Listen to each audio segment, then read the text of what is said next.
Welcome to the Brewtiful Game. As always, I'm Blake, here with Ferris. Hola. And Ron. What's happening? And on tonight's episode of the Brewtiful Game, we're going to start off with Ron's Blues as Chelsea come from behind to beat London rivals Tottenham Hotspur in a 7-goal thriller. Then we'll give you Premier League news dump as one ref got the sack. I don't know if that's happened since I've been watching Premier League. And we'll update you on West Ham striker and Man United as they part ways with a new former love interest of theirs.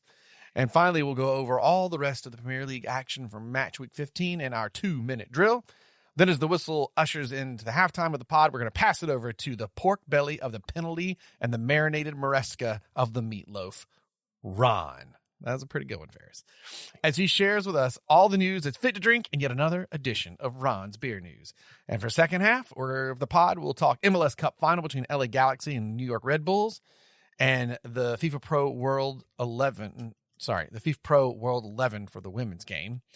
And if there's time, begrudgingly, we're going to stick with FIFA as the first FIFA Club World Cup draw took place last week. Did the world notice? We'll talk about it. But first, our beer. I completely forgot I added that when I was running down the thing for you. That's how irrelevant that tournament is. Sorry to get it on the curse sheet so early, but I literally forgot that I added that in. I literally wrote it within the last hour and literally talked about the content before the pod with you guys, so we knew what the hell we were doing, and I completely forgot about that. Yeah. That's kind of how I feel about it, too. God. All right, gentlemen, should we move on to the beers? Why not? All right, Ron, you're up first. I have a classic, and I can't remember if we've had it on the pod before. We must have, but I'm going to do it just to make sure. Gentlemen, from one of our favorite breweries, St. Bernardus, we have the Christmas Ale. Boom! I'm so nice. I've seen that so much and been wanting to snag it and have yet to snag it this year. This is great because I went to get that today to have on the pod, and I was inspired by something else. So that is awesome that St. Bernardus ended up on the episode. St. Bernardus, one of my all-time favorite breweries. These guys, founded in 1946, have been brewing just the best of Belgian beers for quite some time. They have a bunch of interesting stats on their website. The number of employees they have are 45. The longest seniority of an employee is 35 years.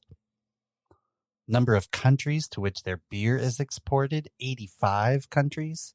And the annual number of liters of beer brewed. Gentlemen, take a guess.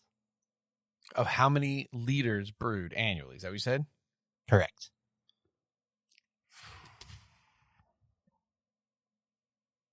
I'm so bad at judging volume with liquid. I really am too. 659 million.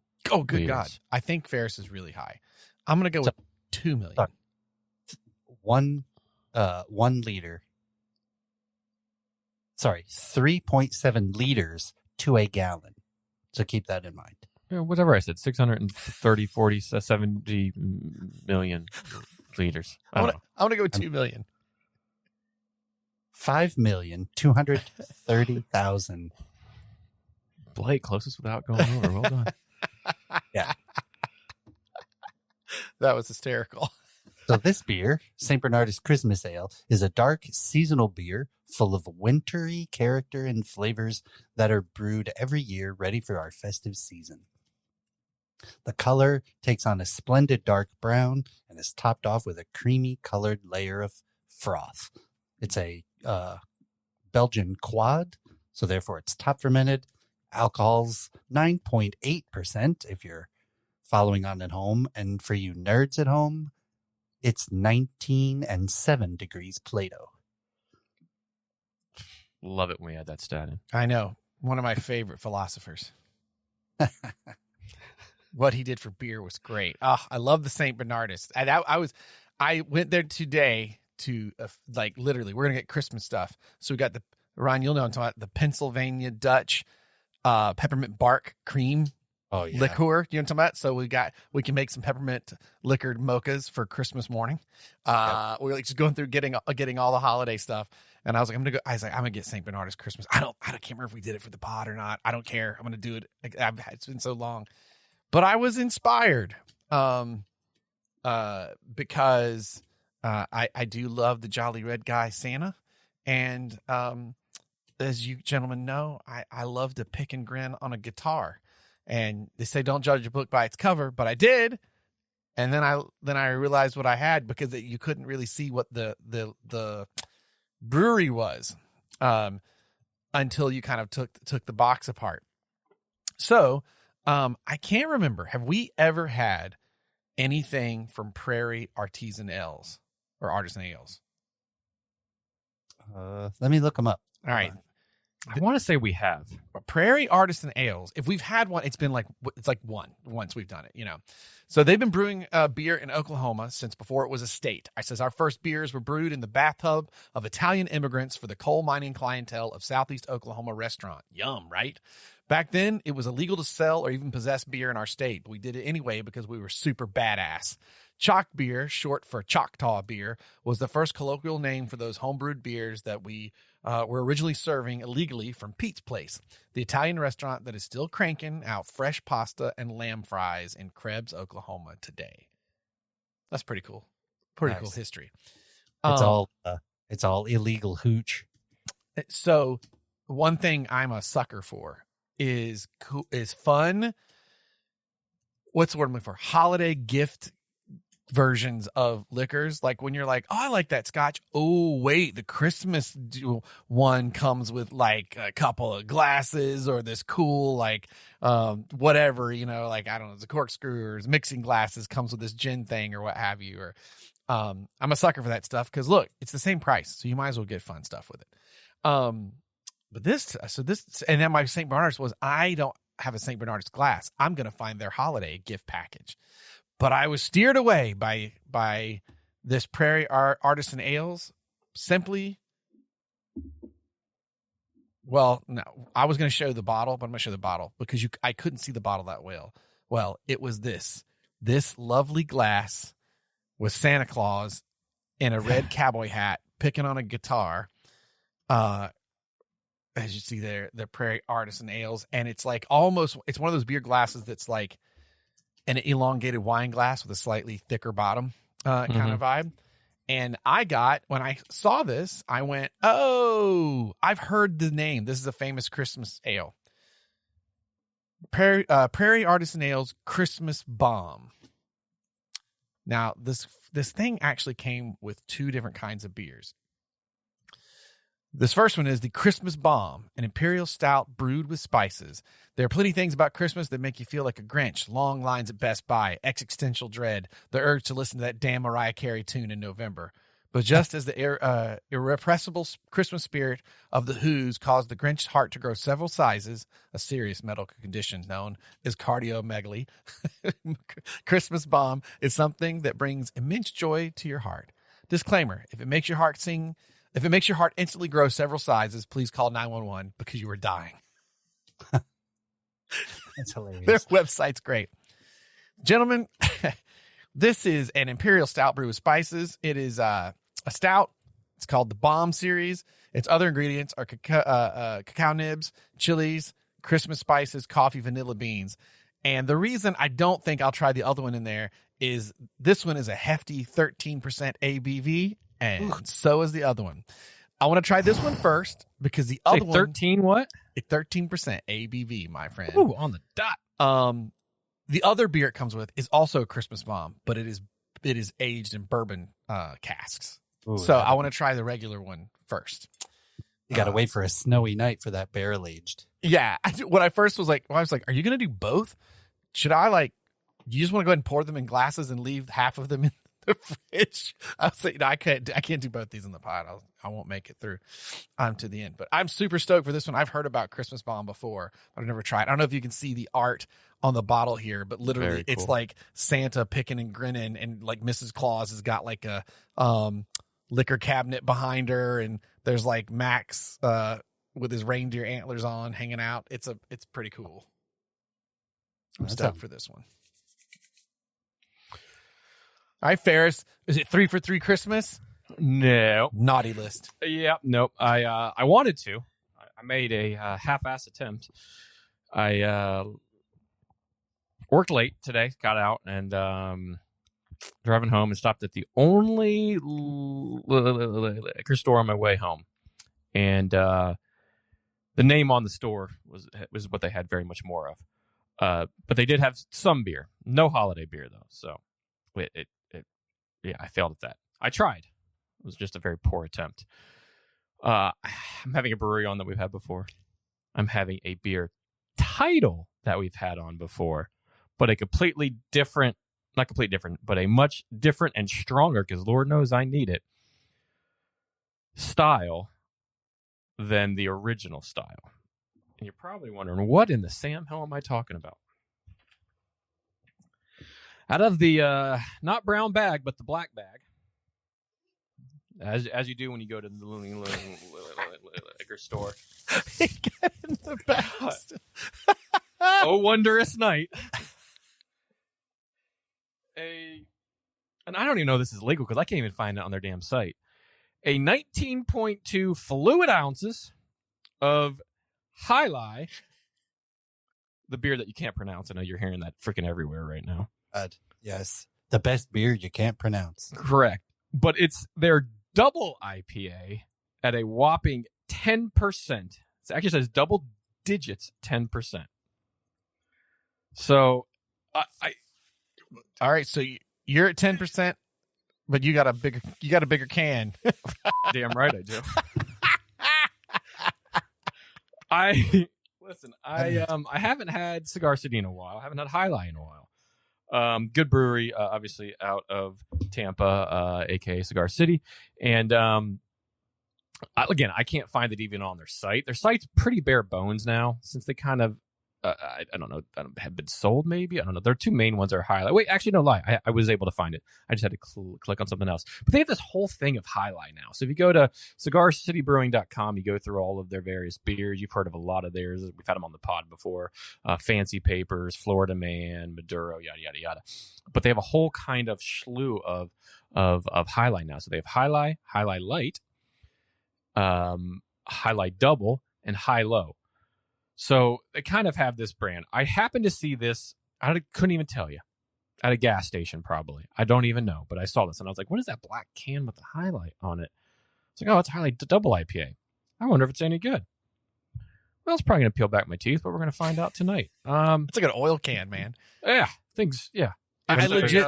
remember Cigar City was sold to Monster Beverage in January of 2022.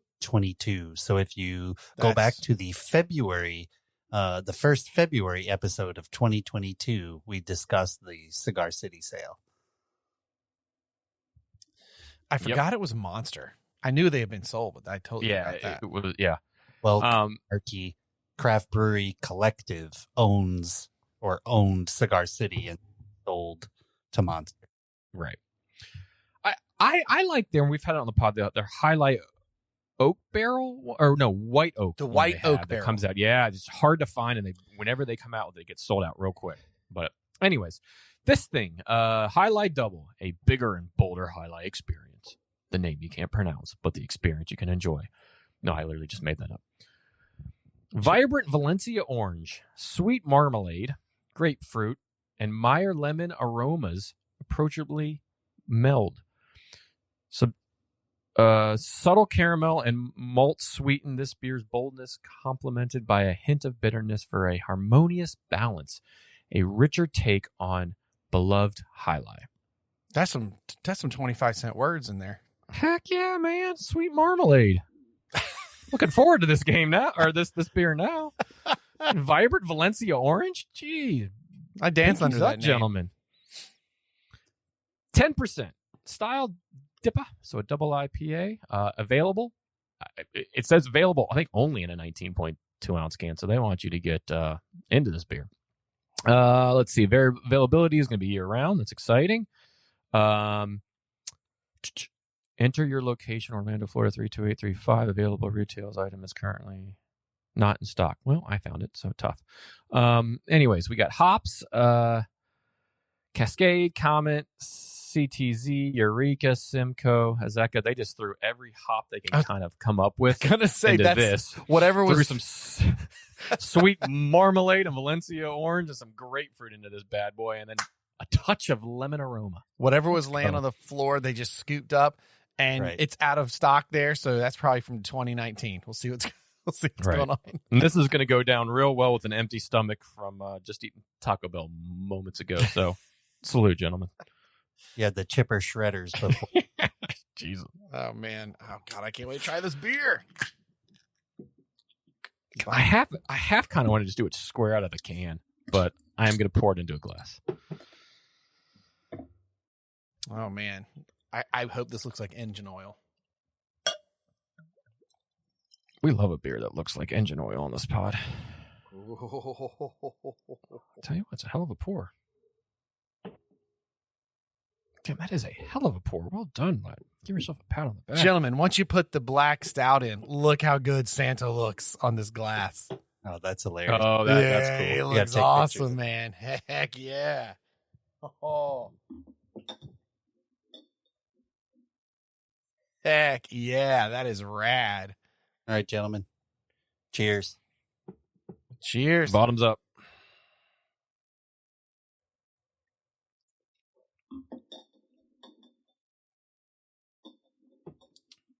Well, they weren't lying about the chilies in there. This is slightly smoky spicy. Nice. But like with the cocoa nibs, that is not like sometimes you get an essence of chocolate. You taste the cocoa nibs, but it's not too sweet. The chilies, maybe that sort of rounds that off. What else did it say was in there? Cocoa nibs, chilies, Christmas spices. Yes, like nutmeg, coffee, and vanilla beans. That sounds like a lot of ingredients. I'll be honest, like there's a lot going on flavor wise, but it's not too much overpowering. That's like balanced super, super well. Leave that under the tree for Santa when he comes and you'll be sold. That's awesome. St. Bernardus, the classic. I mean, their Christmas ale.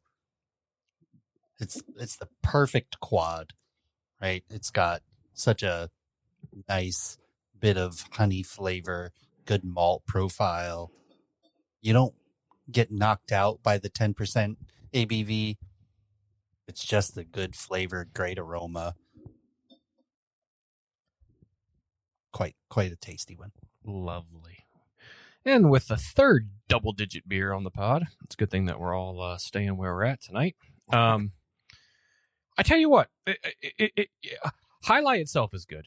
It's enjoyable, just very popular IPA that you can get pretty much anywhere. This double is double. It's a double IPA. You can taste that, but it's smooth and it tastes like it literally what they say, a bigger and bolder Highlight experience. Because you taste the Highlight, you taste a whirlwind of hops. It's not peeling your teeth back, though. It's not really giving you a kick in the old gonads. It is a smooth drinking dippa that I'm going to enjoy this 19.2 fluid ounces. We don't say gonads enough, and thank you for getting that in there, Ferris. You're welcome. I'm glad I could be of service today. But something we do say enough is cock and balls. It's true. It's true. Do we? I don't think so, but it made me laugh. Hey, listen, fair point. I've told you guys the story of my wife's grandmother. Wait, what? Okay, we've never started. Well, hold on. We've never in the 200 and what the hell episode are we up to now? 247 episodes. Have you ever been like, your wife's grandmother come into the conversation? I don't ever remember this.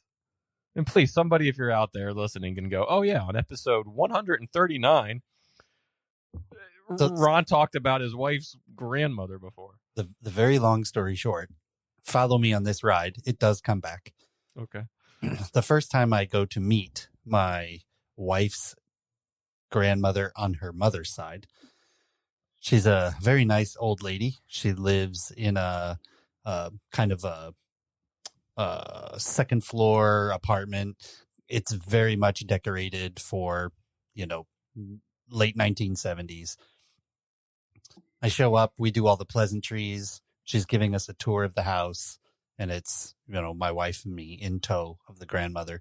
She takes us into the kitchen, and she, offers us some food and all that. I look over on the wall, and there is a copper Jello mold of sorts. Yeah, no, I've seen those like the farmettes where yeah. I know what you're talking about. Yeah, I know exactly what you're talking The about. problem is Like a cake mold or something. Yeah. yeah. The problem is it's of fucking balls. Wait, not like a chicken. No, definitely not a like chicken. it says those exact words on the mold.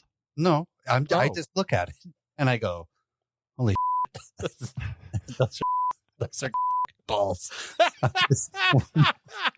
The way it looks is what you're saying. No, like Okay. that is literally what they are, is what he's They saying. literally look like a fucking balls. So- Thanks could have so much fun editing this pod. So I gently tug on my wife's elbow. Whoa, careful. Oh, okay. I didn't know. Careful after Elbow. following up with fucking balls. You don't want to tug on a whole lot there. Elbows. It might unravel something that you're not wanting. And I said, why does your grandmother have fucking balls on her wall? She goes, what? And I point, and she looks, and she goes, I've never noticed that my grandmother has fucking balls on the wall. And she's peeing her pants. So by that time, like, I can't make much of a big deal about it. Like, this old woman, and she's giving us a tour and all that. But Becky somehow gets out and tells her mom, who is also there, like, Ron saw fucking balls on grandma's wall. Dude, don't do that while I'm drinking, man. And so everybody's like, what? And so they all have to discreetly take turns to go into the kitchen to see what I'm looking at. And every single person that comes out of the kitchen has a complete red face, is laughing their ass off. And they're like, I've never noticed that before. So I'm going to send you, I'm going to Google this for you, and then I'm going to put it in the chat, and you will be able to see what I saw. Do you see what I see on the wall? The wall. It's grandma's fucking balls. Oh, well done, Blake. Well done. Oh. All right. I'm taking a picture of it now, and I will put it in the chat. Oh. Well, it's been the episode, ladies and gentlemen. It will not get any better than that. We just pissed away, and yes, a pun on words. We just pissed away 20 minutes on this pod Oh. So eventually, of just us being us. I excuse myself to the restroom, Oh, that story goes. but I don't actually go to the restroom. I'm like, I have to investigate this fucking balls. Please, Blake, cut that. Cut that for an audio. I have to investigate these fucking later on. And so I go and I look. And gentlemen, please look at the picture I just sent you. What the hell did you just? Oh dear heavens! What is that? A wishbone of Nope. of It's balls? a lobster. Oh, you're damn right. It is. It's a lot. I just spilled so much giggling over here. You guys are friggin' killing me.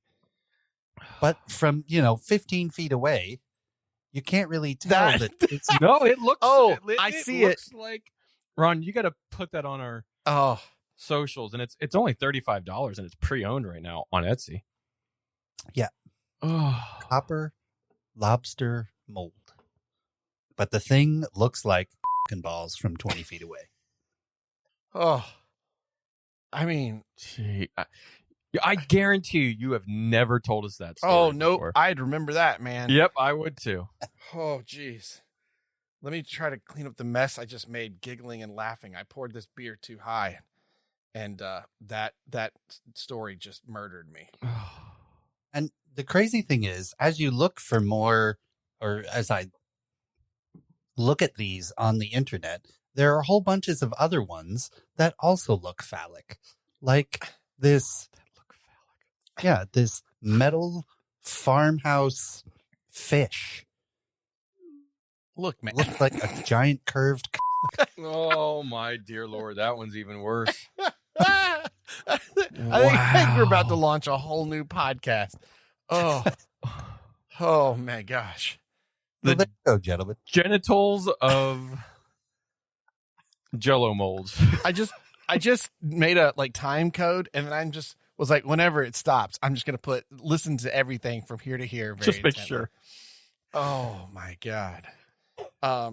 Digress. Well, it was worth the little bit of this amazing beer that dribbled out. I managed to save most of it. I can't believe I never told you guys that. No, sure haven't. My word. And I just, and wait, were you guys married at this time, right? You said that this was. No, we were dating. I was like, this new guy, American, shows up to date our nice Canadian sister, and he's over here talking about what grandma's got hanging on her wall and ruining something they had seen a million times before, and now we'll never not see it that way. It's true. Oh. And they've talked about it. Her mom, anytime that story comes up, goes red-faced, and she just laughs so hard she has trouble breathing. It's brilliant. Oh, my word. Oh, I mean, I feel like, hey, an MLS Championship happened. Good night. We're out. The Premier League, there were some games. There was a storm that happened in England. Yeah, great. Oh, geez. Okay. Oh, man. Well, hey, speaking of, here's Tottenham and Chelsea. Come on, you. Well done. I can't even. Come on, you cock and balls. Come on. Get in, son. I only wish we had wood on our team. Oh, that would be freaking perfect. Oh, my gosh. God, no wonder we're all doing a 10%ers and above tonight. That's the thing, though. This is dangerous because we're about 3 sips into these double-digit ABV beers. So, strap in. Here we go. Don't strap it on. Nope. There different kind of experience there. Whoa, so Tottenham 3, Chelsea 4, 2 quick goals by Tottenham. Solanke in the 5th and Kulusevski in the 11th not only resulted in a boot change for Cucurella, but also seemed to kick start Enzo Maresca's side. The Blues of Chelsea gained one back before the half, but it was really the second half as 2 penalties converted by Cole Palmer. How many penalties does this guy have at this point now? Like 700 million. Yeah. Completed the comeback and helped Maresca's men to secure their 4th win in a row in the league via a 4-3 win on the road in London. How good of a job is Maresca doing with the second-place Chelsea squad thus far? I think he's doing quite well, right? I think there's a couple of things that he's doing well kind of behind the scenes. One is that he has 700 million players, and he is able to juggle them between the 2 leagues, the Europa Conference League that Chelsea's in and the Premier League. So people are getting minutes.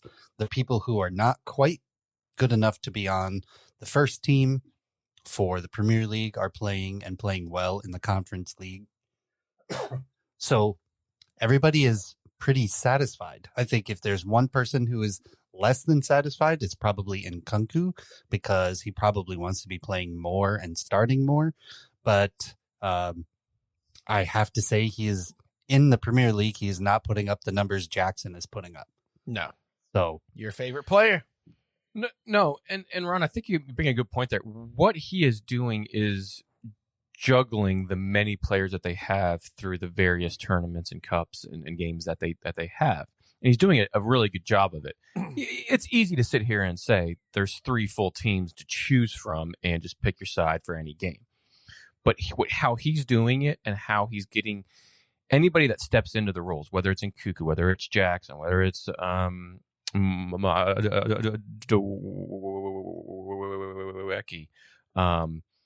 you name it, they're stepping into the side and they're playing to their fullest and they're getting points, they're getting wins, they're playing well as a team together. Yes, there was these 2 early goals kind of put them behind the 8 ball here, but they got a goal by Sancho, who is not playing a lot for them, but playing every other game or every 2 games, something like that, and then earned the pens in the second half, and you have a deadly penalty kicker in Cole Palmer that can convert them, but then they get another goal by Enzo Fernandez. He's not a goal scorer.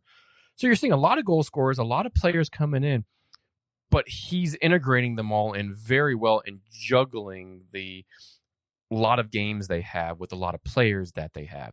And I think one of the keys to that is he's the boss. He's made it known it's his way, the highway. He's the boss, and he comes out, and he doesn't necessarily state it in that way in all of his post-match or pre-match, but it's enough to go, I'm the manager of this club. The decision falls with me. Yeah, I decide who plays. I decide who goes out there. We're going to do this as a team. We're going to do this together, no matter who's in and who's out.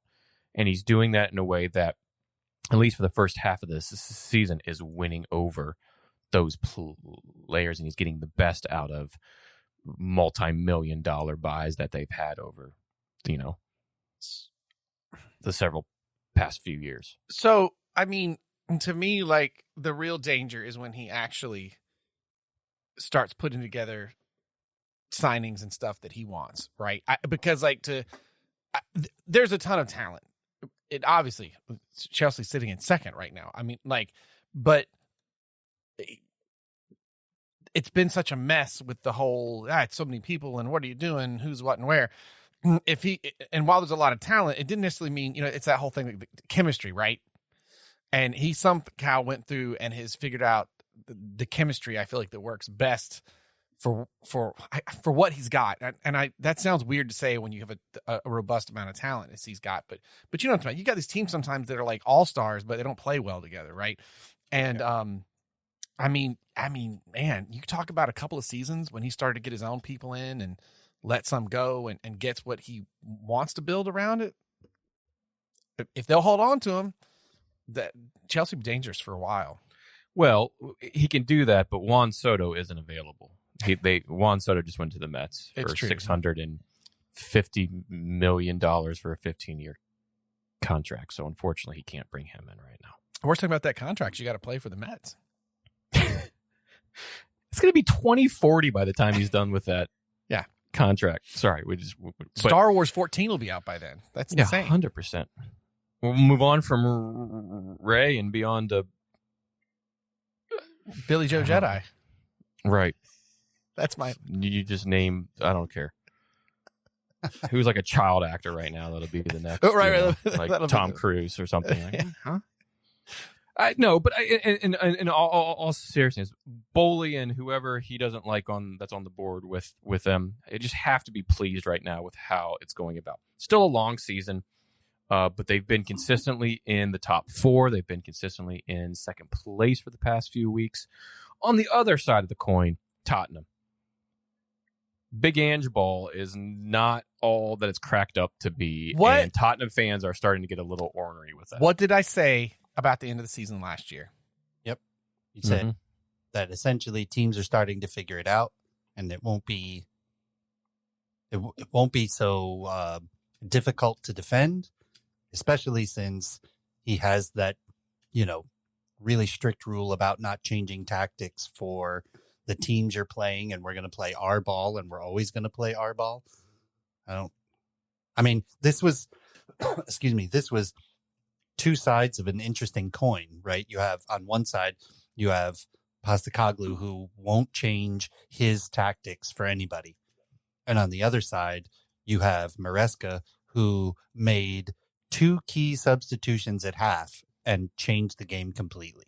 And that's where Maresca is like one of these modern managers, though, that does that, right? The very technical thinking, like, and I'd love to know what he's doing with the guys behind the scenes training on the pitch and getting them to work that way too. I mean, not just as like ephemeral as I said, as finding the chemistry, but like I don't think the Ange ball has been figured out, and they, for the ridiculous amount of talent, it's like the reverse of last year. For the ridiculous amount of talent that the Spurs have, I don't think anybody's afraid of the Spurs. They know, and they're far too inconsistent. Yeah, right. They show up and they clobber Man City and at that time that was a shock. Right now we're not as surprised, but then they go and they lose to, or they draw to Southampton, and you're like, wait, none of that computes. Mm-hmm.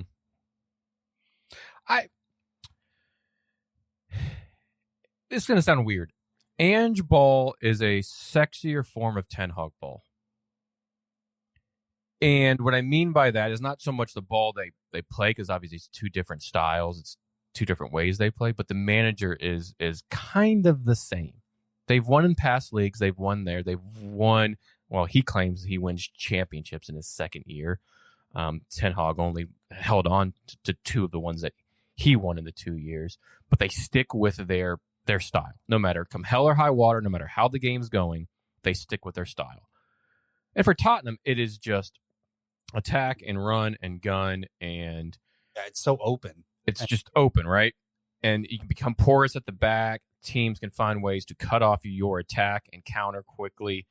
And as entertaining as that is, and what kind of Tottenham fans had asked for a while, it's not gaining the points that they thought they were going to gain to be in the position they thought they were. Yeah. The season's still young, and they could still do well. They're playing. Are they in Champions League, right? Am I mistaken in saying that? No, didn't they? What the hell are they in? I should know that, and I don't off the top of my head. Did they end up in Europa? Were they just out of? Yes. Yeah, you're right. They end up in the Europa League. And they're ninth in the table. They're on the teetering of qualifying for a playoff spot or a automatic promotion in the table of 36 in the Europa League. But it in the league is where it lies. And if he can't win anything this year, or they keep losing some of these games, Big Ange is going to be on the hot seat really quick, which is weird because he's played one of the better styles that Tottenham have seen over the past several years. Club's cursed. Yeah, but if you could just, to Ron's point though, like if you were flexible at all, it might be a totally different story. You know, I think, what you got works, but I don't know. It's just like an unwillingness to like look at what the other managers who are doing well around you, right? Like, it's just very odd to me, and they were letting them know. These two goals that they scored were from open play, but they weren't necessarily because Tottenham earned them, right? The ball was turned over to them twice. Yeah, twice. By the same player who then changes boots. Who threw them out afterwards and put them on his Instagram, his boots in the trash, and said, "Sorry, Chelsea fans." But hold on. I have a point. I not necessarily that he did that, but I was really confused when he changed out his boots. Right? Yeah. It's England. The grass can be wet. He goes over to the sidelines, change out his boots, and the trainer already has him prepared for him. Right. He stands up, takes both of his boots off, puts his feet that have socks on it on the grass, and then sits down to put on the shoes.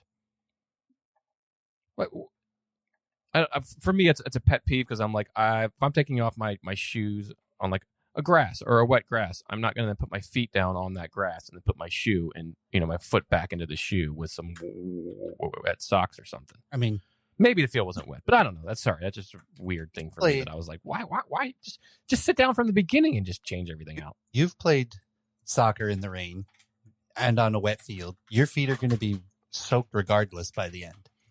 It doesn't. Yeah, but I don't know. Sorry, that was just a weird thing for me. So the point here is Tottenham didn't do all that much to get the 2 goals. The third one, yes,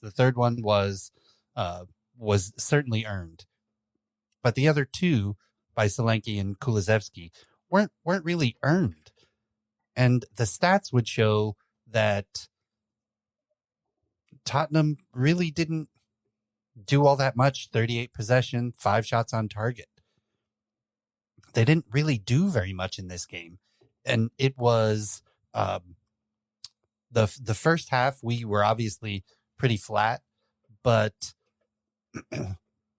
Maresca takes Moises Caicedo from right back, puts Gusto in, removes Romeo Lavia, and moves Caicedo into the midfield with Fernandez so that they could have an overload. And then, man, it was all them from there on out. Undone. And Chelsea are not supposed to be playing, according to Maresca, we're not supposed to be playing this open style match. We're supposed to be more reserved. We're supposed to be more patient in the build up. But we played Tottenham's game and creamed them for it. And there was so much overload on the right side. The Tottenham right side defense. They're getting pulled out of all kinds of crazy positions. They're making last ditch tackles because they have no coverage. And that's where your 2 penalties come from. Tottenham just completely had no answer for those subs at halftime. So I think Postecoglou's got to come up with something different or he's going to see the sack. Who's our next manager we're thinking's out? Where we're sitting at now? No, one of the last things we talk about when it comes to Premier League, there are 2 managers on much more of a hot seat than that. But it's something we'll talk about here too with another team with the second half in-game adjustments that some of these managers do and what a difference it makes. A little thing like that can change the tide of a game and get you 3 points opposed to 0. Mm-hmm. But it's palpable because of the points that can be gained and or lost. Hey, look, I'm gonna tell you though, on the betting sites, Ange is not far down on the top from that. We'll see how it goes. I think it's a bit harsh at this point, but I can understand it to some degree. Yeah, I think there's people at the bottom of the table that are much more in the frying pan and the fire than Postecoglou is. Do you guys feel that? Do you feel it? Like a weight lifted from the pod as finally, on a consistent basis, Ron gets to say pleasant things about Chelsea. Good for Ron. I know. It's been a funk for a bit. I know how that feels. Ferris is like, shut up, Blake. you ain't got to my funk yet. Manchester United will be there one day. Everything, all this is cyclical, right? We'll see. Teams have good times. Clubs have bad times. Yeah. And it's we're only 15 games into a 38 game season, so a lot of games still be played. This is correct. Yeah, they start doing the stats of like if the teams win the same games they won from this point forward last year, all those crazy it's like ridiculous. Well, that's it. Should we go around moves? Hold on a second. I've had a quarter of this 13% beer, and apparently it is afflicting me already. Let's go to some news around the Premier League. First, we're going to start on a slightly sad note, as West Ham confirmed on Saturday night that striker Mikel Antonio had been involved in a motor vehicle accident. In stable condition, he was flown to a local hospital where on Sunday afternoon a club statement read, West Ham United can confirm that Mikel Antonio has undergone surgery for a lower limb fracture following a road traffic accident on Saturday afternoon. He will continue to be monitored in a hospital over the coming days. Everton Club wishes Mikel speedy recovery and wish to express their sincere gratitude to the football family at large for the overwhelming support shown since yesterday's news, as well as extending a heartfelt thank you to the emergency service and first responders who attended to Mikel in the immediate aftermath of the accident and the medical team who continued to aid him in his recovery. Without obviously the Brewtiful Game wishes Mikel a speedy and full recovery. That's just crazy. I mean, it's one of those things that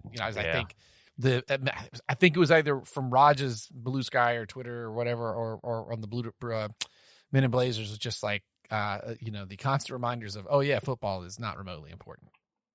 No, and the news came out rather quick on Saturday. If you had NBC or any sort of games on, and they were showing images of his car and how he even got out of that car and walked away, or maybe didn't walk away, but how he survived it is mind blowing. And it didn't seem like it was multiple cars and like that. It seemed like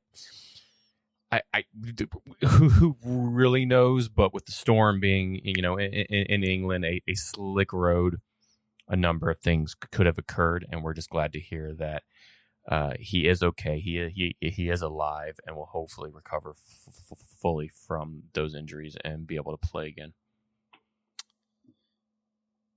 On a different note, the referee saga of David Coote, which, I mean, what a name, has come seemingly to an end. As Pigmall sacked David Coote for serious breach of contract. The decision came less than a month after a video surfaced of Coote calling former Liverpool manager Jurgen Klopp arrogant and a German. Like, I wanted you to actually say those words so that you can bleep yourself out for him. You got it. You got it. Thank you. What an idiot. That's, you know what? That should have been what I put there. Yeah. Like, I mean, what an idiot. Like, I mean, look, I mean, we've all had jobs at places where you can't say stuff about the place, you work. I mean, not that, this is going to get you in trouble. Like somebody's, and if it's on a video, like. Yes. And that's the thing, right? Is you could be sitting there just doing it up with your boys. There was other videos that may have come out that they might have snorted this white powder, or there was this white powder on the table, or who knows? We won't get into that. But we've all been there. We've all been at the bar with our friends, or made mistakes in the past where we say the wrong thing in front of the wrong person. Nowadays, there's a camera everywhere. You have it in the palm of your hand. You have it when you walk down the street to go into the 7-Eleven. You have it. There's a camera everywhere. You're almost always being recorded in your daily life, or have the chance to be recorded, I should say. To sit there, and whether this was 2 years ago, 3 years ago, 4 years ago, 5 years ago, 6 years ago, however long Klopp's been there was there for a long time. So it could have been, who knows the timeline of this. But to be on camera saying that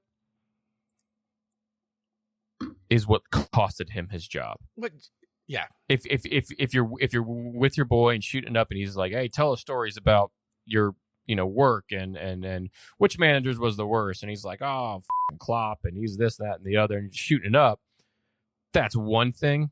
News isn't probably getting out that way, or at least it's not going to be substantial enough to fire somebody. But when you have a video of saying those words, it's the video that kills you.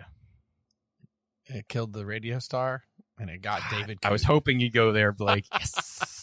Just video kill the radio. We haven't had good fair singing in a while. A rookie move. Just rookie. That's a fair point. And from a guy that's not a rookie, that's the thing. Like, first match in 2017-2018 season.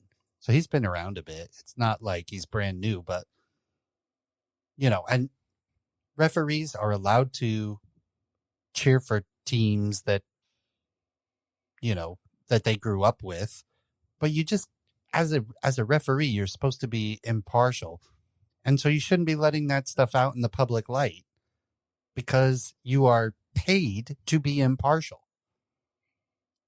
It's so stupid. Yeah. What an idiot. And lastly, in our Premier League news dump, news broke Monday that the once highly sought after, chased after, and paid to get Newcastle man. Wait a minute. I had to read that again. Yeah. You moved over the Google document and it covered something. I went, I don't know I can't read that word right now. Oh, sorry. No, you're fine. Lastly, in our Premier League news dump, news broke Monday that the once highly sought after, chased and paid to get Newcastle man, sporting director Dan Ashworth would be leaving his post at Manchester United by mutual agreement, or as Ron likes to say, a conscious uncoupling. Correct. After a lengthy stay of only 5 months, the Old Trafford club, insert Jim we trust. I mean, yeah, good for him. As I was sending a text in another thread today. If you don't get along with the man that signed your check or the person that signed your check, you're probably not going to have a job for too long. Yeah. And Sir Jim is the guy that signs the checks right now. You didn't get along with him. They didn't agree on philosophy, on whatever. And allegedly And quite toxic. he gone. It's a lot of mixed reports. I urge you, a lot of these news, if you haven't yet, and if we can have a sponsorship by them, I would love it. But go over to the Athletic at nytimes.com. Phenomenal reporting from everything Premier League soccer related, from college football related to NBA related to NFL related to the newsletters they send out every day. Go over to the Athletic, subscribe, and whatever team you follow, whatever league you follow, they are wonderful. But I mean, but they break down the inside of kind of how we got to this point, and from what I gather from it, it really comes down to they just had difficult in working with each other. Well, I was just say he says that he didn't like working in his newly assembled football leadership. I think was the quote that he had said. So what's your takeaway, Ferris? What is your thought with this?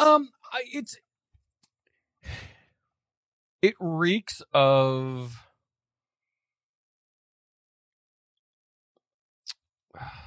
I don't know. I've mixed opinions of poor planning, of poor thought behind. They went after Ashworth. If you remember, they had to pay him out of.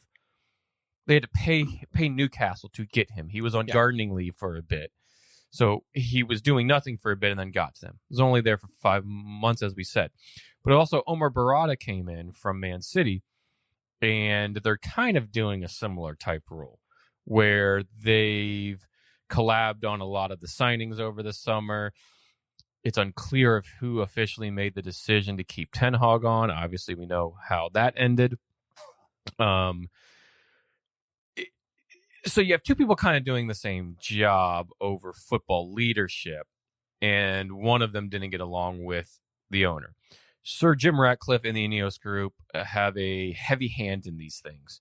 There's a lot going around the ownership group right now, from the big layoffs that occurred with the club in the offseason to them just raising the ticket price for children to £66 is a lot of stir around Jim Ratcliffe and Ineos right now. This just adds on to that. Just one more thing to add on to the pile that they're kind of having to sift through. We know the club's not in a great state. We know the football being played is not entirely great. We know there's been financial losses. There's been trouble. I get it's going to take time and change, and some big decisions are going to have to be made. And Jim Ratcliffe has said that, in an interview, I think with either Laurie Whitwell or Adam Croft, and he sat down with them for about a half an hour in another article on the Athletic, but saying that it's gonna take some time. These tough decisions are going to be made. It's heaping onto a lot of criticism, and rightfully so, about what Ineos is doing, and this just reeks of kind of a poor plan of attack. Is okay. We have to change the front office group to then change what happens on the field. So let's just go out and get the biggest names out there, or the best names out there that have changed some programs around. And you can't really get any bigger, especially in English football, than Omar Barada and Dan Ashworth. But was it the right thing to do to get both? Was it the right thing to do to tout Ashworth for a while, bring him in, and then as you've kind of gotten that deal across the line and he's on gardening leave, bring in Omar Barada from an in-city rival? They're doing kind of the same jobs. Probably not the best thing. So I think writing on the wall, one was always going to it wasn't going to end well. After 5 months, the writing wasn't on the wall for that. And that's where the surprise comes. I don't know. This is one of those where you could totally see him go to another place and do really well. And then it looks bad. It's funny you say that. News broke today that Arsenal are in for him, which would make total sense after the departure of Edu. And if I'm not mistaken, have you guys hired, or were you also looking at the Sporting in Portugal? Yeah, I know you're Was talking he? about. I don't think Was he hired, or was he talked about? I can't remember. I don't think so. But either way, I think it would be a good signing for Arsenal. No, right now it's still Ashworth. Transfer Guru could be headhunted by both Arsenal and Man United. Yeah. Are you talking about Campos? Yes. Yeah. So, I mean, and take that with a grain of salt, because that kind of stuff, boy, that's some tin hat transfer, rumor stuff going around. Right there. But you could see him going and doing well somewhere else. I mean, obviously in 5 months, this wasn't his fault. Mm-hmm. Just so everybody knows, gardening leave is that period of time when an employee who has resigned or been terminated from their job is instructed to stay away from work but remains on the payroll. That sounds awesome. I know. I think the term... It was called being laid off for me when I got told I didn't have a job. I was being paid for the next 2 months. Oh, yeah. That's gardening leave. Yeah, I was on gardening leave before. Let's go. You should have started. You should have, done your training, done a garden, and then go play some footy somewhere. I love it. Make sure everybody knew what gardening leave was. Yes. No, thank you very much. Thank you. Sorry about that. Yeah. Gentlemen, shall we move to our 2-minute drill? Why not? All right, let's burn it. All right. Take it away first. We're gonna stick with Manchester United, and on a somber note, the club lost a true legend this past week. Of 56 years, Carrington Ground receptionist passed away at the age of 85, and that was Kath. I thought I had her name in there. Kath. I'm so sorry. Kath Phipps. I think I'm saying that right. Phipps. Yeah, that sounds right. Sound like she was beloved by many in the club, old players, new players, managers, backroom staff. You saw a lot of just tributes going out throughout the past 4 or 5 days that led up to their match, from Rio to Beckham, to Cantona, to the teams on the field, to them signing stuff, to carrying. Everybody had just wonderful things to say about her. It made you think for a moment. Somebody with one organization for 56 years is incredible. But the love that they all had, and you forget that there are so many people involved with these clubs, with these teams, that you'll never hear of, you'll never know. But what they mean to the staff there, the players there, is just immense. But the men couldn't follow through on Saturday, as they lost to Nottingham Forest at Old Trafford and handed Ruben Amorim his second loss, 3-2 on the day. And he came out earlier in the week and talked about trying to sift through the storm, and there's still a lot to be done. And he's absolutely correct. I don't take a great deal of stock in this game. Forest are good. They made those changes at halftime to win the second half. Wood scored on us. We got stiff Wood. You did. The third goal, and rightly so. That's what they call Ron's grandma-in-law.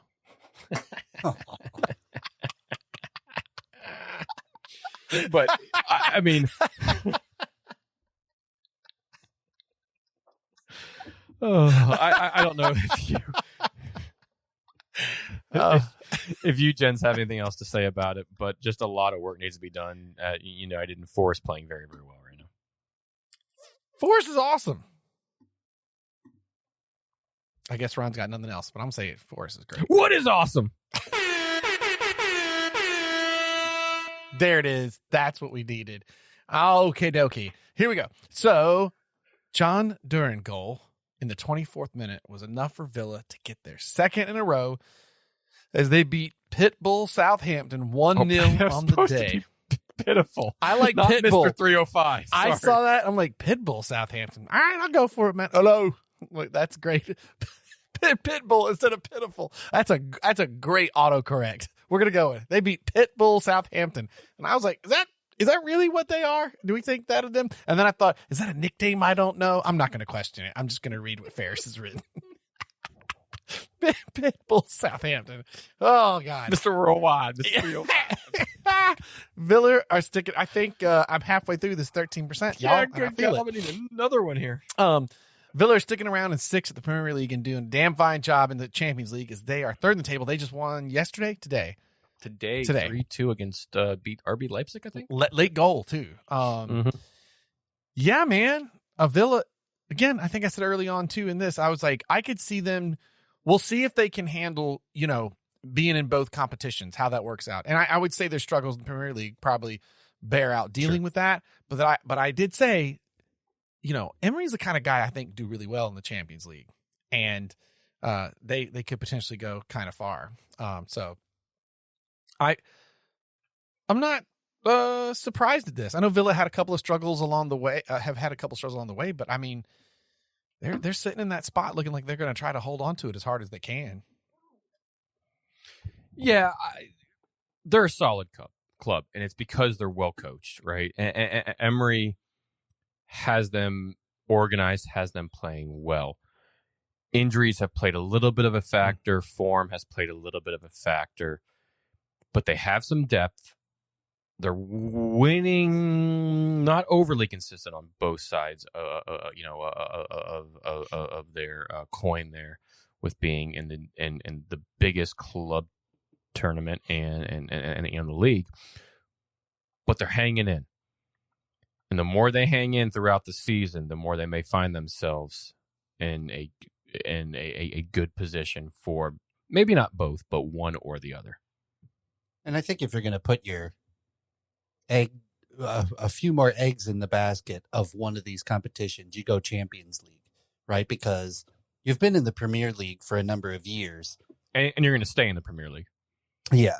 So go a little for broke on the Champions League, right? And I think Emery's the kind of guy that manages well in that scenario, too, in a tournament. So, I totally agree with that. Yeah.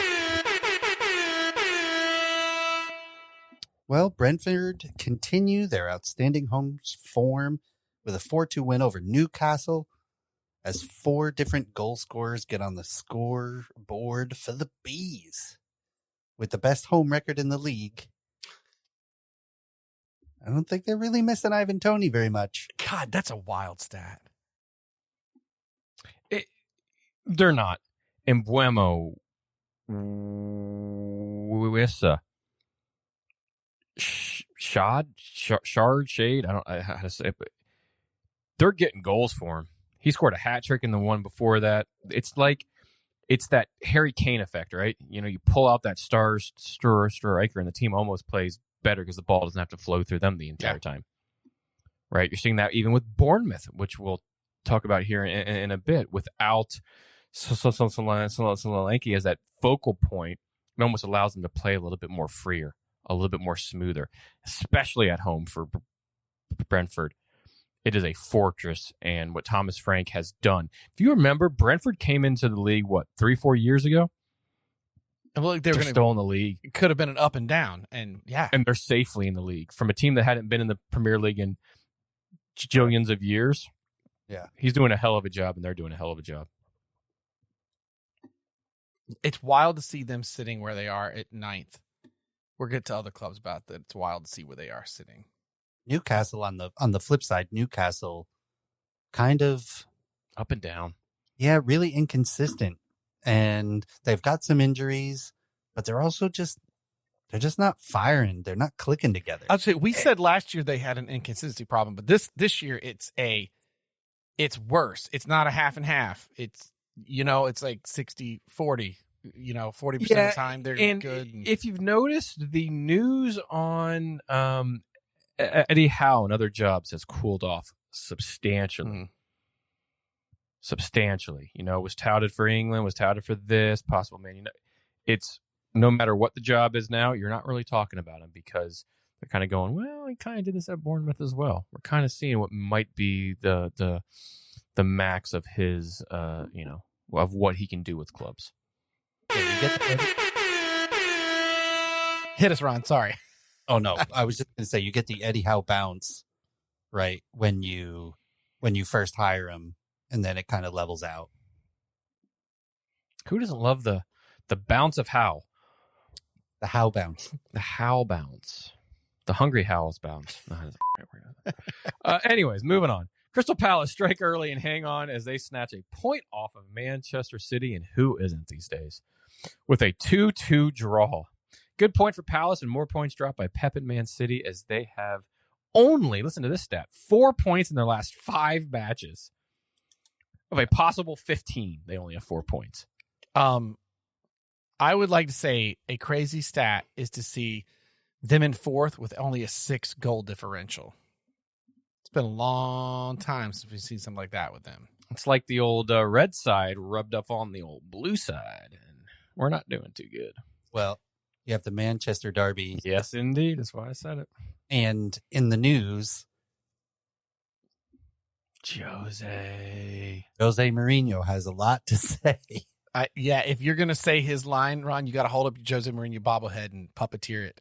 I wasn't specifically going to say it. I was just stating that Jose's been in the news talking about, like, look, I don't want Manchester City to get relegated, but I am for justice.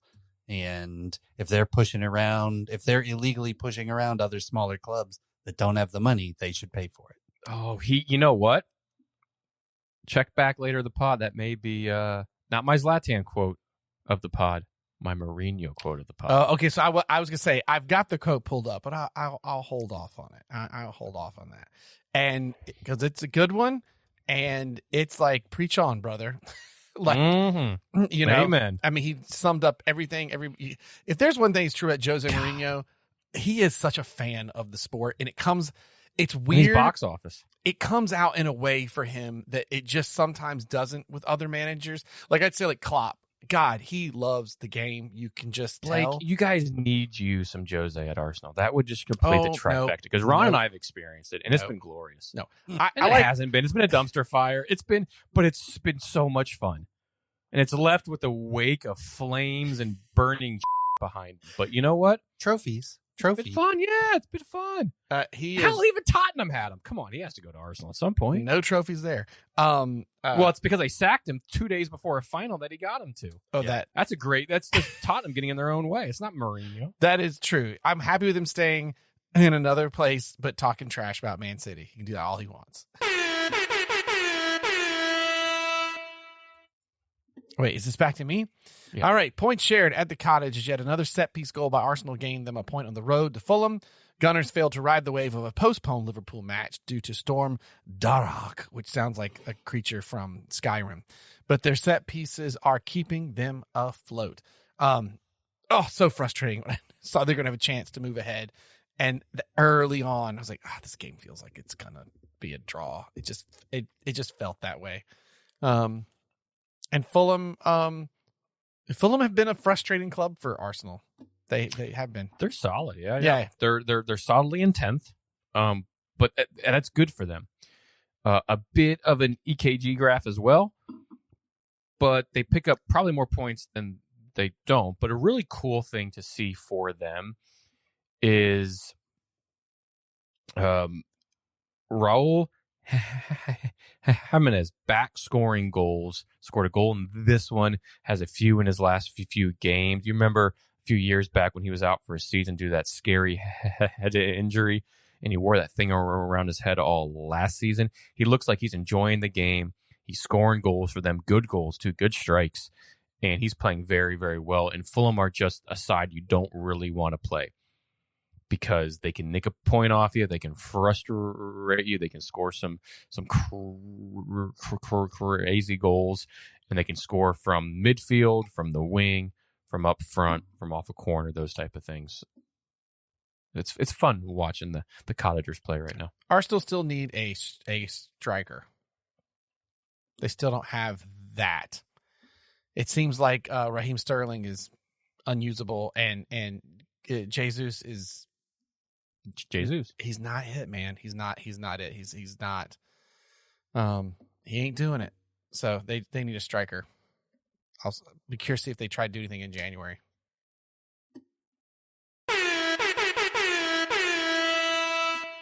The Cherries win again. They're third in a row and are up to 8th in the table as they dispatch Ipswich 2-1 at Portman Road. How about those Cherries popping the top 10, gentlemen? You weren't gonna use the spot to write in that was my Leicester-Shish's prediction. Not yet. We're only 15. Hey, I'm just saying. Games in, brother. It was 15 games in. It was. I did put on the kit though. You did. I was telling oh hell. Oh, I walked into work the other day with a friend of the pod, Horn, and he goes, "Look at the kit I'm wearing," and he had bought a kit of a very small club in Bedfordshire on some plot of land that Universal bought. I could say that because it was in the news and that sort of thing. Right? So he had bought this kit, and he goes, "Man, talking to the club, the guy was so excited. Like he was like, oh my God, like, you know, it was like handwritten and it was sent out to him, and it was like, you know, let me get your address right and all of that. And it was, you know, listen, I was telling him on the walk, on the walk in, I was like, I remember when we three bought the Bournemouth kit when they first came up, and like the letter they had sent to us was like, oh, thank you guys for being supporters in the U.S. And it was like this handwritten letter by probably some guy that's been at the club for 95 years. I had to call because it wouldn't let me enter in a proper U.S. postal code.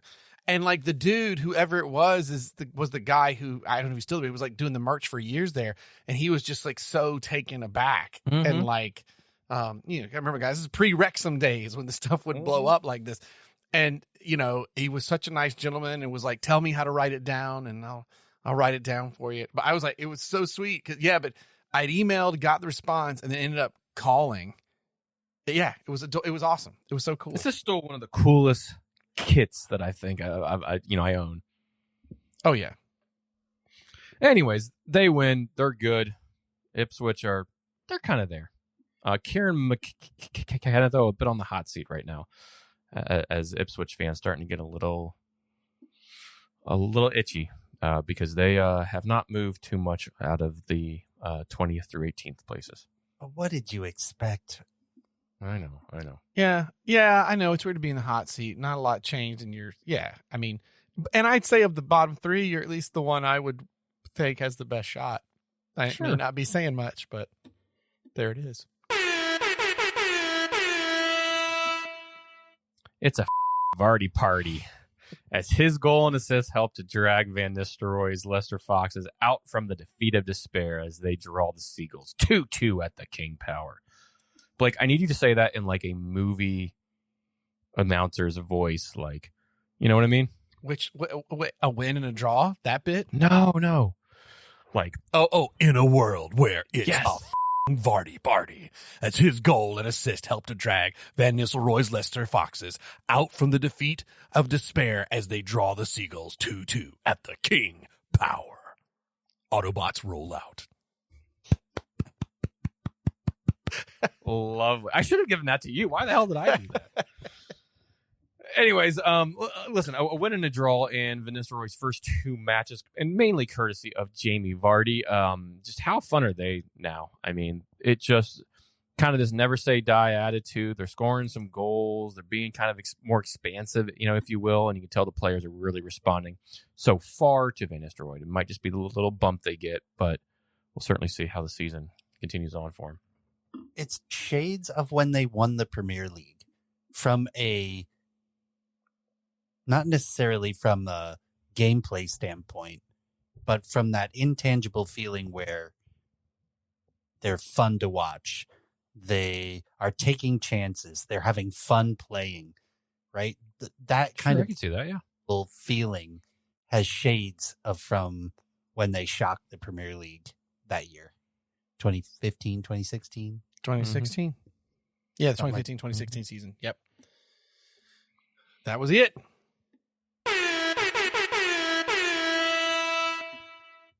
And lastly, on Monday night, Julian Lopetegui. Thank you. His job is safe for now as West Ham get a much-needed win with 2 goals in the second half to sink a very poor Wolverhampton Wanderers, which I believe in the last pod I said, do they exist? I don't know. They're just wretched. How many more matches does, what's his name again, Ferris? Julian Lopetegui. Thank you. And Gary O'Neill have in each of their managerial roles? Ooh. I mean, they're both, I think Gary O'Neill's first. I don't really know what that was for me right now. I will say it's going to be tight. I say Lopetegui has one more match because up next they go away to Bournemouth. A week from their last Monday. They lose that. He's not getting on the train back up to jolly old London. He's staying down in Bournemouth, going to enjoy the sea and the seagulls and whatever else. And the Wolves, South Coast of England has to offer. Wolves are 2 matches. They host Ipswich and then away to Leicester. And then host Man United on Boxing Day. Tottenham and Nottingham. Yeah, so it's going to be a matter of a race in a sack race to who becomes the second manager sacked in the league. Oh. I'm just saying, I picked for my Leicester's a prediction that Bournemouth would fight for a European spot. Never would I have thought they would be fighting that, like they could line up to try and fight for it against Nottingham. Yeah. Right. Or that Man City would be fighting against Nottingham to stay in the shades of like 1970 type premiership back then. Yeah. It's so wild to see. Love it.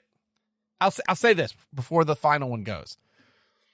I mean, again, as an Arsenal fan, totally frustrated not being able to get 3 points. But man, it is delightful to look at this Premier League top 10 and just be like, you could never have convinced me 5 years ago that would look like that right now. Yeah. Like, this is a blast. And it's a lot of fun. It has been a really, really fun season. Go Forest. Knock Man City out of the top 4. That would be glorious.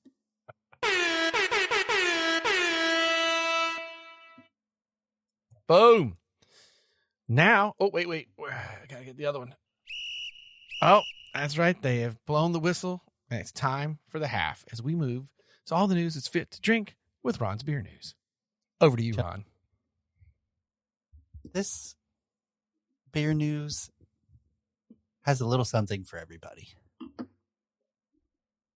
A little bit of beer, a little bit of history, a little bit of romance, a little bit of war. Researchers have unearthed compelling evidence of one of humanity's oldest alcoholic beverages. Oh, cool. A rice beer. I love a good race. From 10-year-old evidence uncovered at the Shangshen site in Xinjiang province in China. Researchers examined 12 ancient pottery fragments from the site dating back 10,000 BP in the Neolithic period.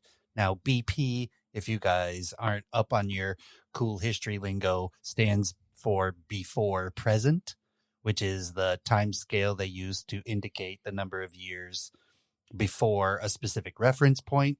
And BP is 1950 because that's when radiocarbon dating started. We are 10 ABV too far into this to be explaining that right now. I'm 13% ABV. That's all I know. Hilarious. So an international team of researchers basically has evidence that represents the earliest known occurrence of rice beer alcohol fermentation technology in East Asia. The findings could expand the understanding of ancient alcoholic beverages brewed in East Asia. So the researchers conducted extensive examination of pottery pieces and residues through microfossil extraction. You don't say. Yeah. So they look for tiny ancient life forms like plant and fungus remains that might be trapped in the residue, which was left inside the clay pot or in the dirt surrounding it. This way they can learn, kind of about people's diets and plants used in processes and all that kind of stuff. So the pottery vessels were obviously not just for storage or cooking. They were specifically designed for fermentation, serving as the earliest known breweries in East Asia. That's nuts. Wild. That's so cool. I love that stuff. Researchers also found evidence of fungi and other molds and yeasts on the pottery, and these are often used in traditional Chinese brewing methods. So this was all kind of linked together. The drink would be possibly similar to like a red yeast rice beer, which that's another podcast for what red yeast is. Red yeast rice beer? That's a hard one to say. Yeah, right. So they were brewing beer 10,000 years before 1950. That's pretty wicked. That's wild. Beer saved the world.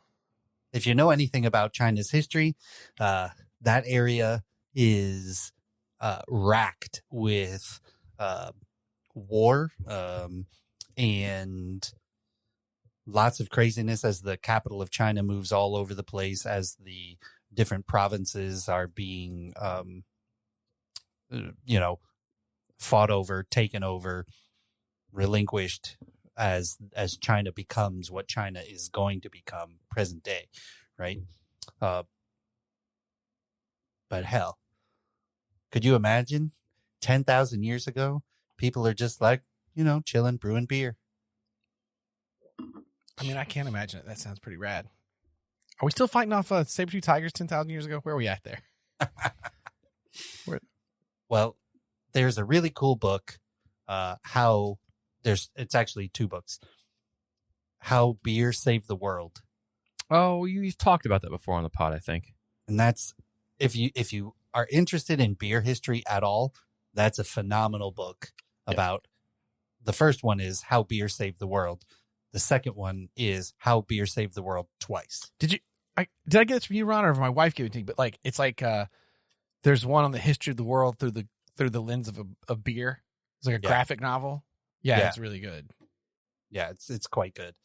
So yeah, check it out. You can if you just it's hot news right now. So if you just discovery of 10,000-year-old rice beer in Google, all the things pop up. So go check it out. It's pretty awesome. And that is your beer news, gentlemen.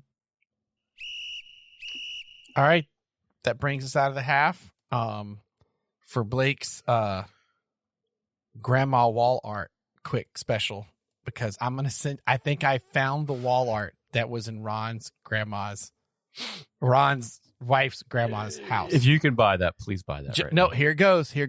I wonder if it looked like this. Check out the pictures I just sent you, gentlemen. Turns out there's a whole thing online about people talking about what was hanging up in the Golden Girls' house. What? This is exactly it. That's totally it. I knew it was going to be. Is that work? Okay. Because everybody's looking at why is that hanging up by their heads? Is they're in their kitchen, and knowing what Ron has sent me, I can look at it and go, okay, it's a lobster, but especially on a 1980s cathode ray TV and that kind of video filming, that's not what that looks like. Next to dirty Rue McClanahan and Del Getty. Freaking hilarious. Perfect. I was so excited. I was there's a whole thread of people going, has anyone ever noticed this? And I was like, oh, there it is. That's it. Boom. Good balls at the Golden Girl. I was scared to search the phrase ball wall art hanging Jello mold to see what would show up, and the Golden Girls were the first thing. Jeez Louise. That's what I would expect. Nope. Brilliant. I can't wait to show that to my wife and her family.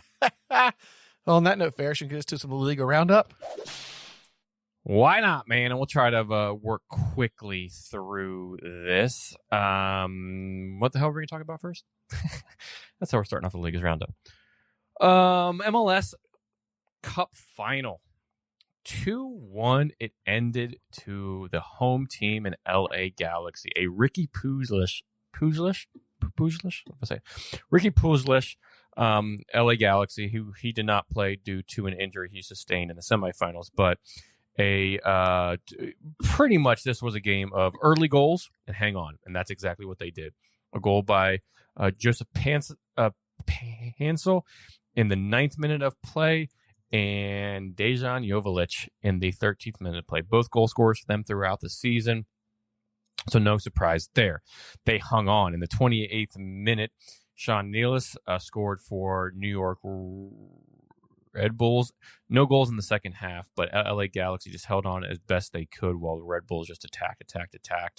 And they win their 6th or 7th MLS Cup champion, final, whatever they call it, in history. And the final, whatever they call it. No clue.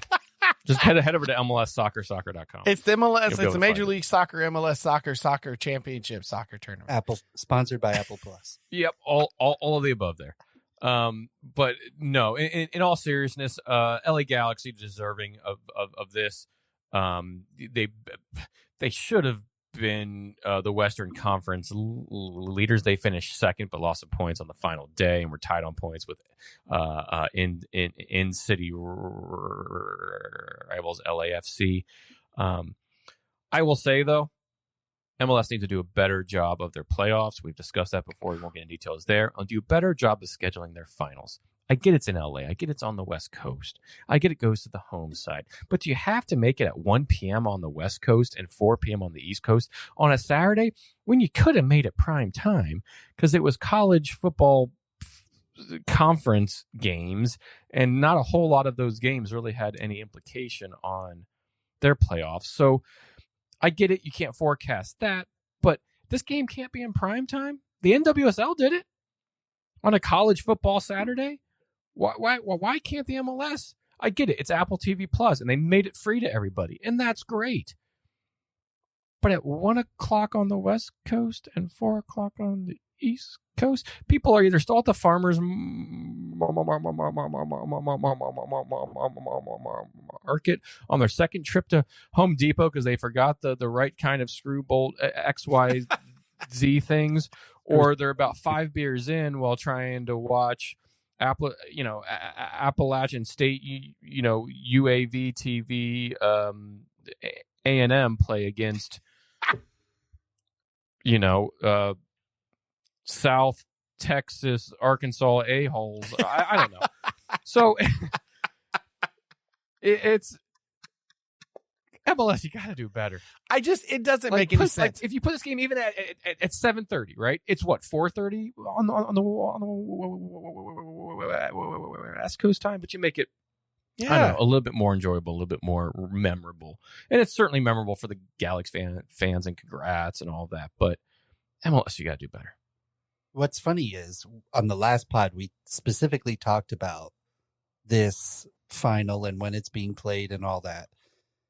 And my wife and I were like, "Oh, it's 4:30. Oh, yeah, we should look at turning on the MLS Cup." And that's when I started looking around. I was like, I can't actually find it. And then I Google it and find out that I totally missed it because none of their games are ever at 1 o'clock. Not ever. None of them. They're either at 7:30 or 10 p.m. on the West Coast, right? Those are the two times they've done all season, every Saturday long. Yeah. And so then they make this one inordinately early so that no one really knows. And they're touting all these numbers about how many people really tuned in, but I don't know that that's the league pumping stuff up. I don't really think that's accurate. Yeah, I have serious questions about how accurate that really was.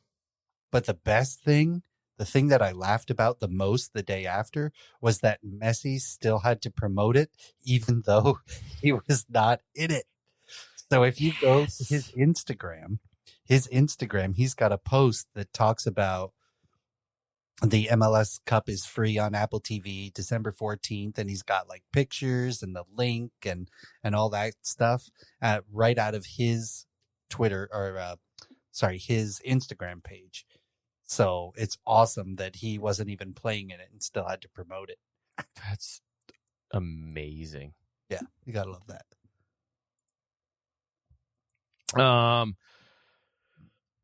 So, gents, do you know where that leads us?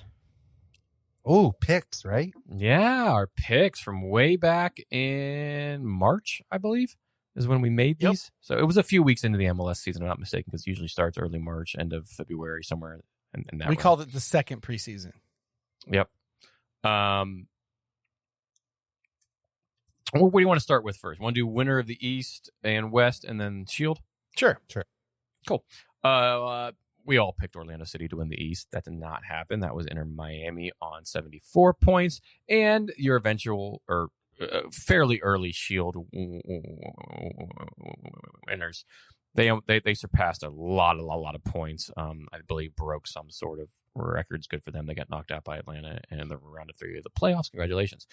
Over in the West, we all were very far off of it. Blake had Houston Dynamo. I had FC Dallas. Ron had FC Dallas. So Orlando City, we didn't do too bad on, right? They finished 4th in the East, end up making a semifinals. Not too bad. Houston finished 5th in the West on 54 points. So Blake, not too far off on the West. Ron and I, not good. FC Dallas did not have a good season, especially to their standards. They did not make the playoffs and were only on 41 points. So the line to make the playoffs in the West was 47 points. So they missed out on that by a good solid 6 points. MVP. Blake and Ron, you guys are fortune tellers, as Blake is quoted as saying Messi has already won it. Yeah. Ron chose Messi. I pipe dream Facundo Torres, and it was, of course, Messi. And my info on our spreadsheet that we have here is a joke. Yeah, it's an absolute. He didn't even play for half the season. Correct. Listen, the man, and when he did, he was great, and he's an alien. Yes, he's one of the best to ever play the game, if not the best to ever play the game. And yes, the team got 74 points in the season. But to not play for half the season, I get it. He's a focal point for them, yada, yada. But Ricky Puig has an argument to make there of being MVP.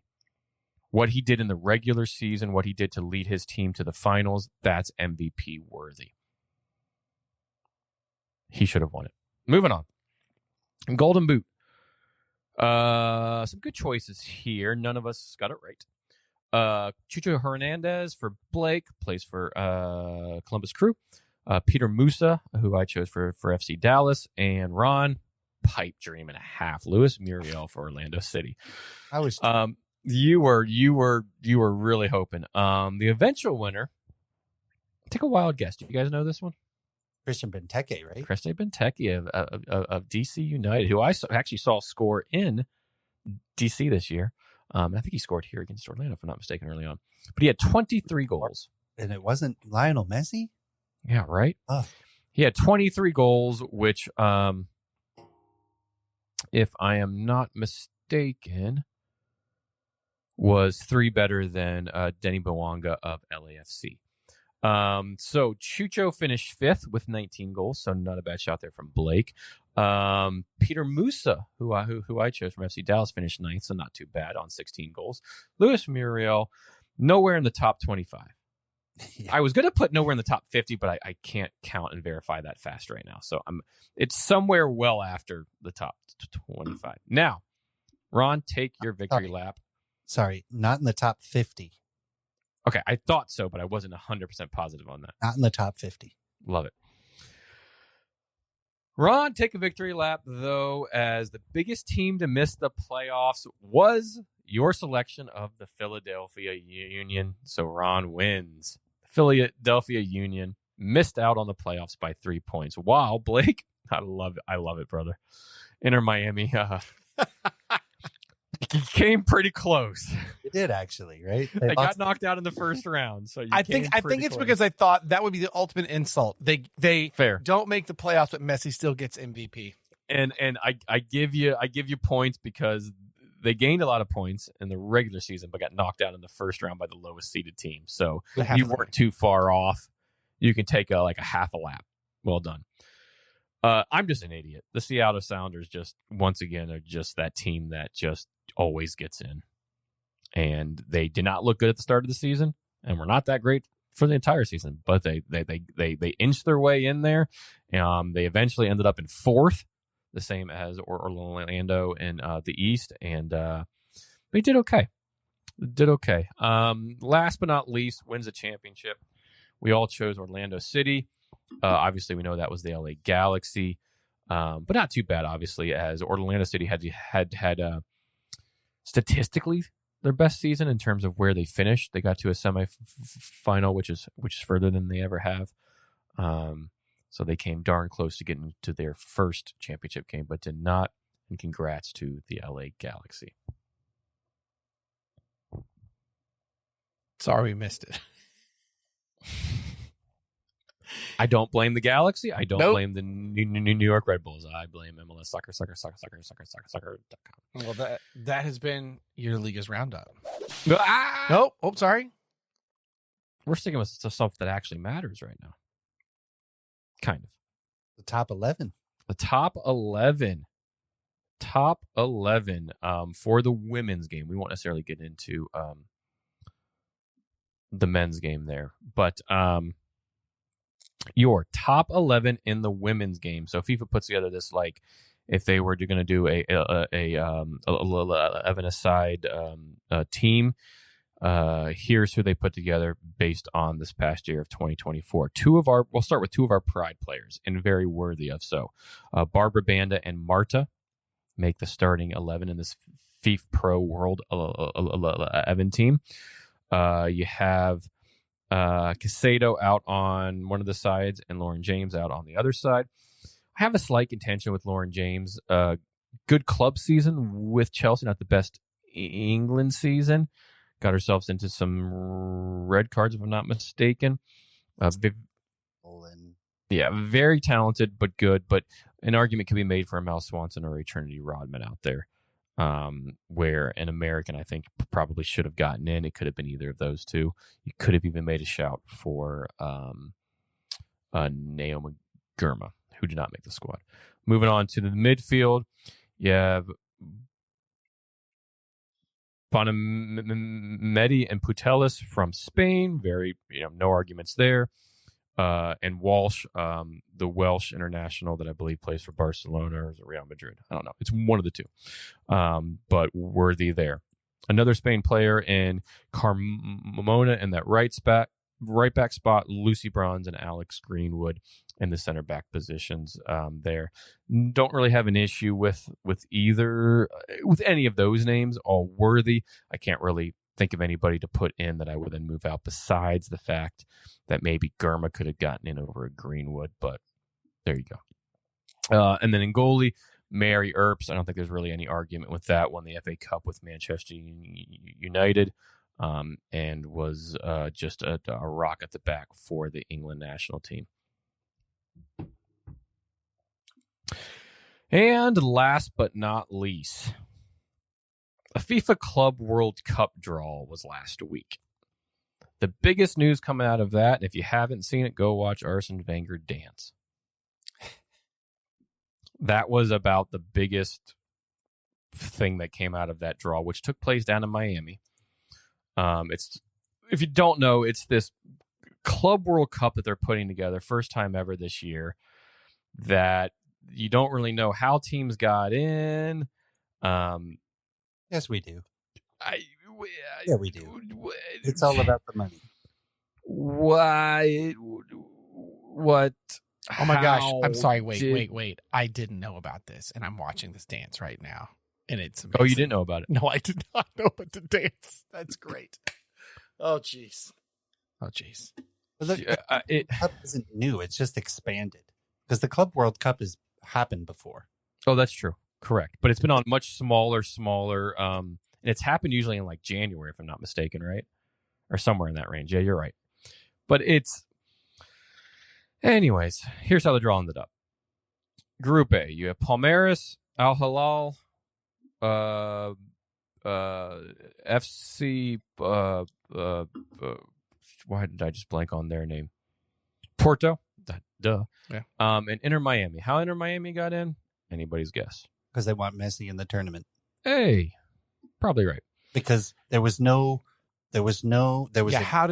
slot for an MLS team, and when the day after Miami crashed out of the playoffs, they were awarded it by FIFA, saying they were the Shield winners, not because they actually won MLS. I want to say it was before that even occurred, and why not the Seattle Sounders, who won the first ever domestic Champions League trophy last year, or the MLS Cup winner? Sure. You know what, though? Columbus or not LA this year. Sure. Take Miami out of it. There's something cheeky I like about them picking the Shield winner and be like, we don't like your stupid playoffs. We're going to pick your Shield winner just like that would be the top team in any other league. If you take Miami out of the equation, there's something kind of funny about that. And I stand corrected. Seattle is in this because I wouldn't mind that if there was precedent for that. Mm-hmm. Correct. It's completely arbitrarily picked by FIFA because Messi is in Inter Miami. Yep. I stand corrected, though. Seattle did make it, and they are in Group B. And they are in Group B with PSG, Atletico Madrid, and Botafogo. Botafogo is a team out of Brazil. That's Group B. Group C. Bayern Munich. I think you've heard of them. Next team you probably haven't heard of. Auckland City. Ron, where is Auckland City from? New Zealand. If you say so. That's true. No, it is. Never heard of them before. Boca Juniors. I'm sure you've heard of them. And why am I blanking on teams here? Benfica, thank you. The other Portugal team makes up Group C. Fluminense, Chelsea, Leon from Mexico, and what's that fourth team? You got that, Ron? Pachuca? No.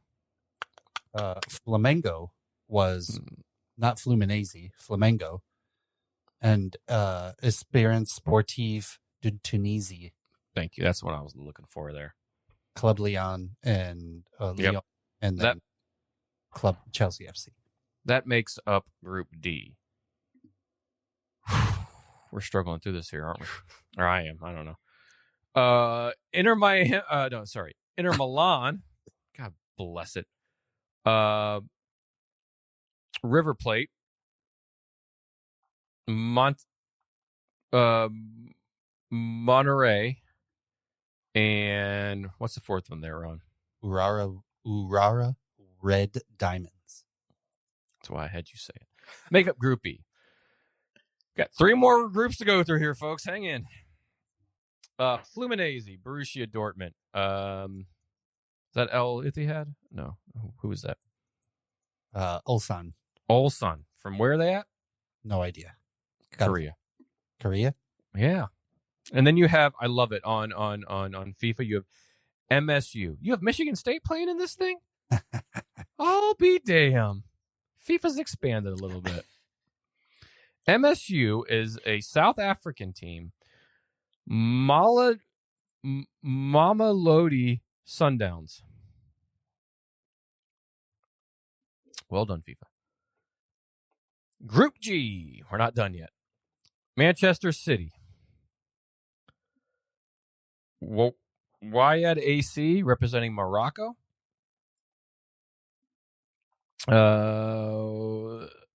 Allianz, an Emirate giant, and Juventus. I think you've heard of them. Group H, the final group. Real Madrid. Really struggling here. El Ittihad, Pachuca, and RB Salzburg. Al Al Ittihad? All what did I say? halal. Al halal. Halal, not Al. Not Etihad. Yeah. Al Halal, Real Madrid, Pachuca, RB, Salzburg, whatever. And this might be the last time you hear us talk about the FIFA World Cup, Club World Cup. No, because Chelsea's in it. So I'll Fair bring enough. it once or twice. God, I hope they win that. You'll hear about it if Man City crashes out really fast, too. If we win this, we will have Chelsea will have won every tournament that is currently being played. A trophy from every tournament. If we win it. I kid you not. I would really love that to be the case. And that has been your La Liga's roundup. All right, you heard it here. That's Ferris' prediction. Chelsea to win the World Sure. Cup of Clubs. Absolutely, sign me up. Gentlemen, I promise you this. If Chelsea win the Club World Cup, you will all have a copper. I want a shirt. I don't want a copper. I want a shirt. Nope, you're going to get a and balls to hang on your wall. I mean, a lobster. Well, I want that even if Chelsea don't win. If Al Halal win, I want a and balls. it's funny that Ron said that because I loaded something up into the chat to send over. And it is a Ron, I will pay you good American dollars when you next travel to Canada if you switch that. If you switch what the grandma has on the wall with what I have just sent you, which is a true balls. This is With baking profile. instructions? What does that mean? This is a profile view, and therefore is not quite It is. Profile's an interesting choice for this.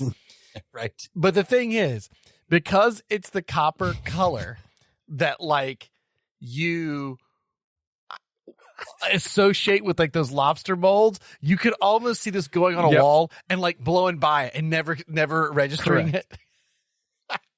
it. If you send this to me, I will try and get it swapped. What is it? It's a jello mold. I wish sometimes we could like let people into our chat that we have, because right now it's full of beer and balls and the Golden Girls. and the Golden Girls. I did not see those that you sent. Blake went into a deep dive of the Golden Girls with the lobster, aka balls, on their wall as they're baking something. I told you it was on their wall too. Are we allowed to say balls, or do you have to leave that out? I don't know. I got to go do research, but at this point, I've filled this page up with the bleeps. Like seriously, I would just bleep out and leave and balls. I think that is what you're supposed to do. If you go to the whatever the rules are for keeping it clean, I think you are absolutely right. And I'm just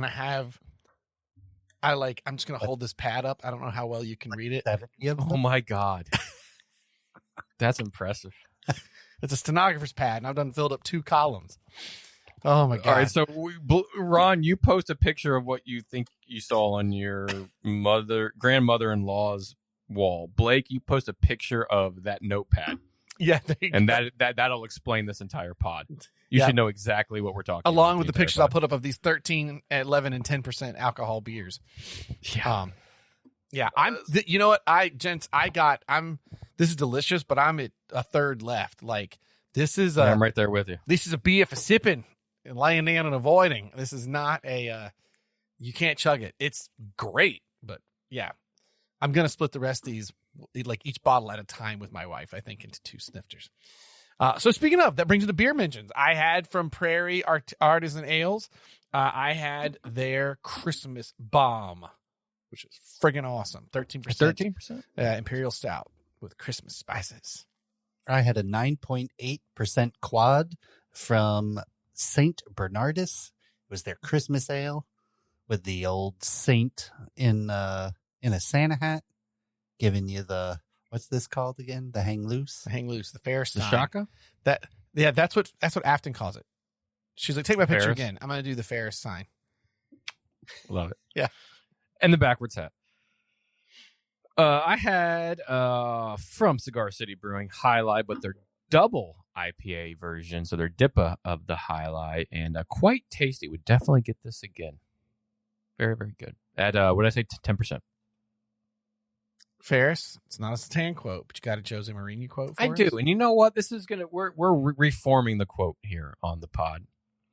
I hear there henceforth to the powers to be that the quote is now the Zlatan and the Jose quote of the pod, because they're both full of numerous. We could numerous. Easily get so some we're good going to branch out a little bit. But anyways, in an interview this past week, and amongst all that Pep's kind of going through, various things were being talked about with the Portuguese legend and the Spanish legend. But they were talking about the Fenerbahce boss responded to the context of City battling with the Premier League and the context of Guardiola's success. His quote is saying, "Well, Guardiola won 6 trophies and I won 3, but I won fairly and cleanly. If I lost, I want to congratulate my opponent for being better than me. I don't want to win by dealing with 150 lawsuits." Love it. I love it. I love it. Well said, Joseph. Well said. Yeah. From the studio audience. Please follow us on you follow us at Twitter, The Brewtiful Game. We're now on Blue Sky, also at Brewtiful Game. You can follow us on the Untapped. That's the fun place to follow us. Or go to the website, thebrutifulgame.com. Rate and review us on Apple Podcasts or however you listen to us. We appreciate it. Let us know. Send us a screen grab. We'll try to get something fun in the mail. That's it. I've done those enough where I always question if I've said everything, but I've said everything. I'm drinking a Christmas ale. We got 2 Christmas beers. So on that note, I'll leave you with this. What did the third wise man say after his friends had already presented the gold and the frankincense on that first Christmas morn? What the fuck is frankincense? But wait, there's myrrh. Ah, nice. Yeah. Love the beer. Cherish the game. The Brewtiful Game. Fucking balls.